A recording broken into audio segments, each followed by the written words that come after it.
дар пойтахти кишвари азизамон шаҳри Душанбе чемпионати Осиё оид ба велосипедронӣ дар шоҳроҳ идома дорад.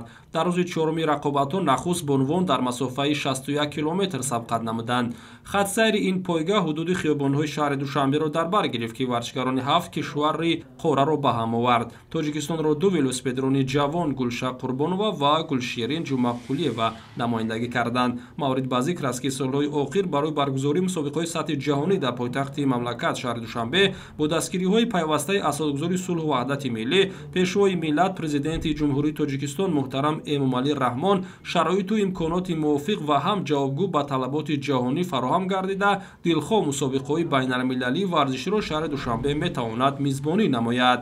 масофаи муқарраршударо аввалин шуда намояндаи кишвари Узбекистон Сафия Каримова тай намуд ва барандаи медали тилло гардид. вақти нишондодаи ӯ 1 соату 36 дақиқаю 45 сонияро ташкил дод. мақоми дуюмро варзишгарбонуи Қазоқистон Алина Спирина ба даст овард. дар зинаи сеюм намояндаи дигари кишвари Қазоқистон Дарья Казакбай қарор гирифт.